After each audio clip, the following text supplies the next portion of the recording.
Break के बाद आपका स्वागत है। हम बात कर रहे थे लक्ष्मीकांत शर्मा की, जो व्यापम घोटाले में फंसे हुए हैं। इस पर एक बार फिर जुड़े हैं जुबेर कुरैशी हमारे साथ। जुबेर जी, आपसे जानना चाहूंगी कि व्यापम घोटाला तो ठीक है, लेकिन इनके ऊपर और भी आरोप लगे हुए हैं। क्या कुछ खुलासे होने की उम्मीद है?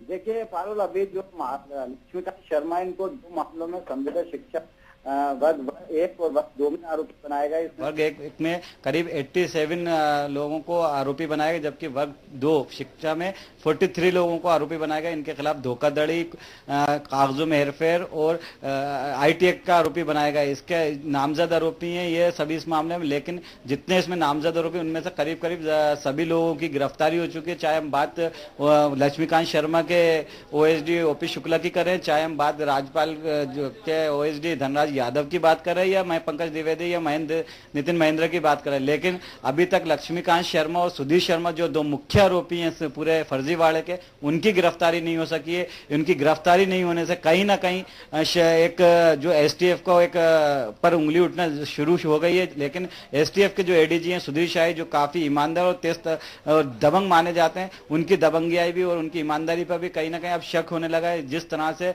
बार बार सुधीर शर्मा जो खनिज कारोबारी है, लक्ष्मीकांत शर्मा, उनको पूछताछ करते हैं और पूछताछ के बाद उनको रवाना कर दिया जाता है, जबकि दूसरे आरोपियों के साथ ऐसा नहीं है। जबकि दूसरे आरोपियों ने जो इन्होंने हाईकोर्ट से बेल ले ली थी, इस मामले में जब वो बेल लेके मुचलका भरने आए एसटीएफ, तो उनको दूसरे मामले में गिरफ्तार करके जेल भेज दिया गया। वो पिछले पंकज द्विवेदी हो जो परीक्षा नियंत्रक हो, चाहे एनालिसिस्ट हो, एग्जाम एनालिसिस्ट हो, नितिन महेंद्र, ये पिछले लंबे समय से जेल में बंद हैं और उन कभी जेल से रिमांड पर लेकर उनको पूछताछ की जाती है। आज भी पंकज त्रिवेदी, नितिन महेंद्र और अजय सेन, इन लोगों को एसटीएफ ऑफिस लाया गया और उनकी लक्ष्मीकांत शर्मा से आमने सामने बिठाकर बातचीत कराई जा रही है और एक दूसरे से पूछताछ की जा रही है। पारुल जी हाँ, लक्ष्मीकांत शर्मा के ऊपर आरोप लगाया और आरोप कहीं ना कहीं अब सामने आ जाएंगे। तो क्या कुछ लगता है आपको, अगर लक्ष्मीकांत शर्मा आरोप कबूल कर लेते हैं या वाकई उन पर आरोप साबित हो जाता है, तो कौन सी धाराएं उन पर लगेंगी या किन धाराओं के अंतर्गत इन पर मुकदमा चलेगा? पारुल, आरोप लगाए नहीं गए इनके खिलाफ, सीधे सीधे एसटीएफ ने एफआईआर दर्ज की गई है, यानी कि फर्स्ट इंफॉर्मेशन रिपोर्ट, प्राथमिकता रिपोर्ट दर्ज की गई है। इसमें रिपोर्ट दर्ज की धोखाधड़ी का मामला दर्ज किया गया इनके खिलाफ। कागजों में जो दस्तावेज है उसमें हेरफेर का मामला दर्ज किया गया है। इसके अलावा जो छेड़छाड़ होती है आईटी की, उसका आईटी एक्ट का मामला दर्ज किया गया है। इसके अलावा समेत करीब 12 से के लगभग धाराओं के तहत मामला दर्ज किया गया। ये एक मामला दर्ज नहीं किया गया। संविदा शिक्षक वर्ग 1 में अलग मामला दर्ज किया गया है, संविदा शिक्षक वर्ग 2 में अलग मामला दर्ज किया। मैं वही बता रहा हूं आपको कि एक मामले में, इन दोनों मामलों में धनराज यादव जो एसडी गवर्नर वो आरोपी हैं, उनके साथ लक्ष्मीकांत शर्मा आरोपी हैं, सुधीर शर्मा आरोपी हैं और करीब 83 लोगों को आरोपी बनाया गया। 83 अधिकारी, नेता, कर्मचारी जो भी जुड़े इस मामले से, उन सबको आरोपी बनाया गया। जबकि दूसरे मामले में 43 लोग इन्हीं धाराओं के तहत संविदा शिक्षा वर्ग 3 में करीब 43 लोगों को आरोपी बनाया गया और इनमें से करीब सभी आरोपियों की गिरफ्तारी हो चुकी है। सिर्फ लक्ष्मीकांत शर्मा या सुधीर शर्मा, ये 2-3 लोग और आरोपियों को छोड़कर। ओपी शुक्ला जो लक्ष्मीकांत शर्मा के ओएसडी हैं, वो लंबे समय से गिरफ्तार होने के बाद जेल में बंद है, अभी तक उनकी जमानत भी नहीं हो पाई है। पारुल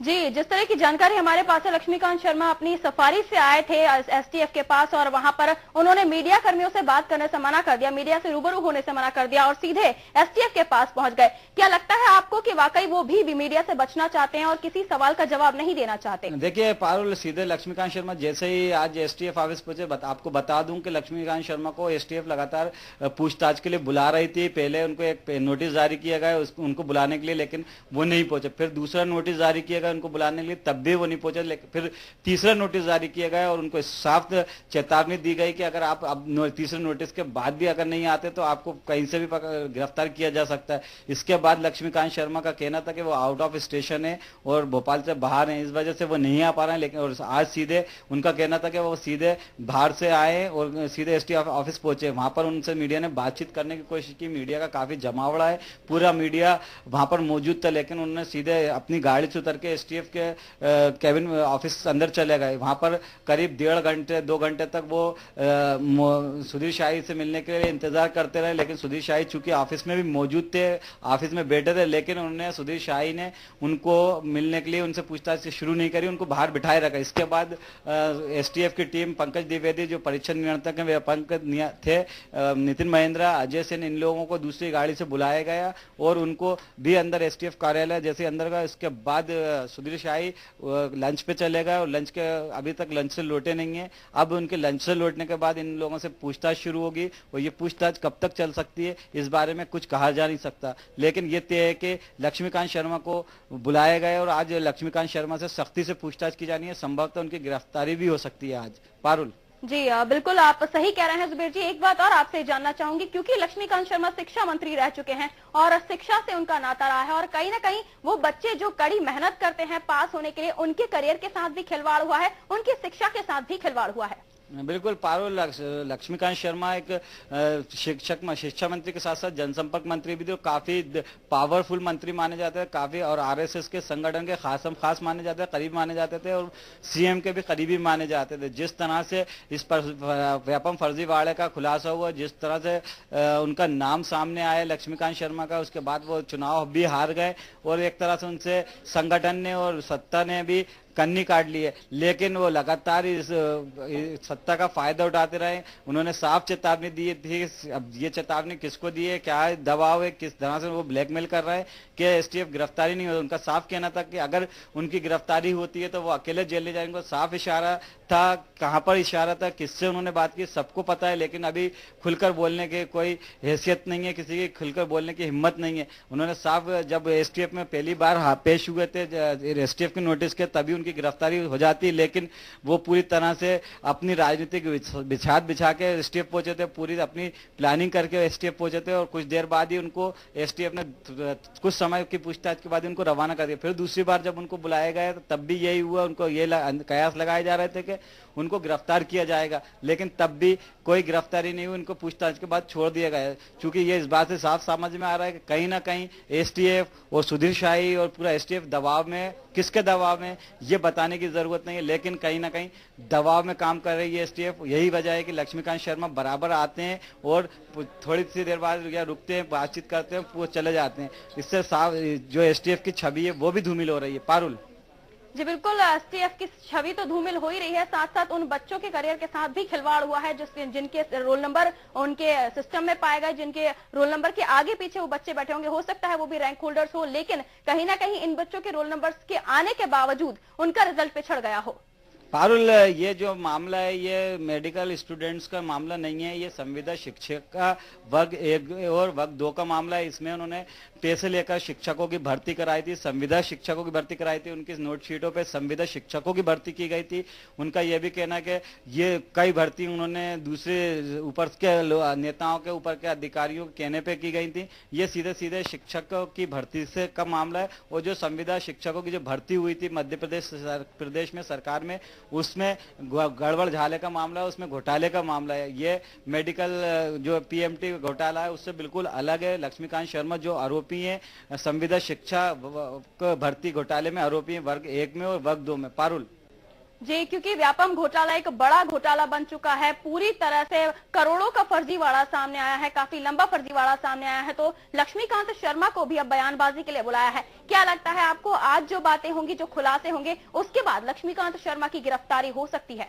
देखिए पारुल, तस्वीर साफ है, तस्वीर साफ हो चुकी है कि क्या मामला है, कैसे मामला है। इस मामले में जो घोटाले की शुरुआत हुई थी, इस मामले की शुरुआत संविदा शिक्षा वर्ग 1 वर्ग 2 के से घोटाले के खुलासे हुए थे। इसके बाद तार से तार जुड़ते गए, एक के बाद एक दूसरी मछली हैं जो बड़े नाम थे वो अंदर आते गए, एसटीएफ करते चढ़ते गए, यहाँ तक कि जिन्होंने भर्ती कराई थी, जो भर्ती हुए थे उनको भी गिरफ्तार किया गया, जिन्होंने भर्ती की गई थी उनकी भी गिरफ्तारी हुई है।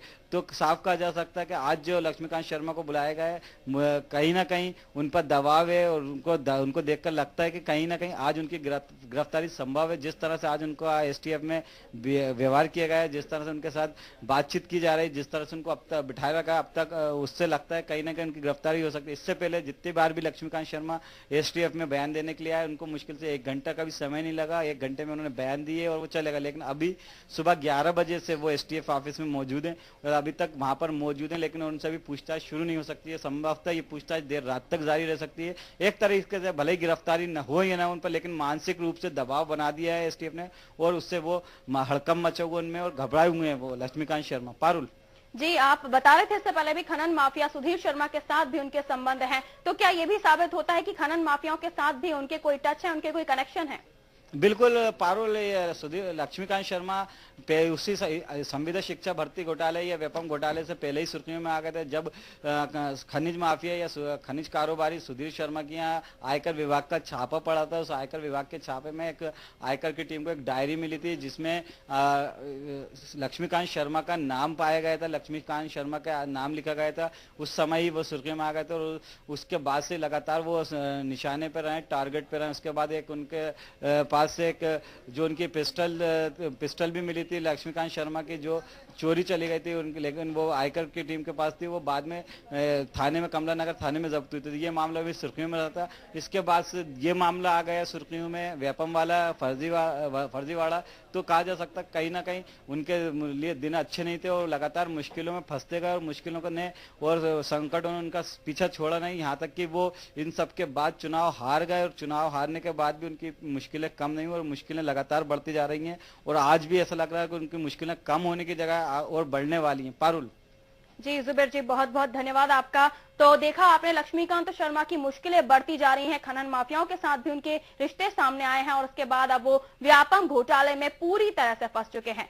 इस विशेष में फिलहाल इतना ही। खबरों का सिलसिला लगातार स्टेट न्यूज पर जारी है। मुझे दीजिए इजाजत, नमस्कार।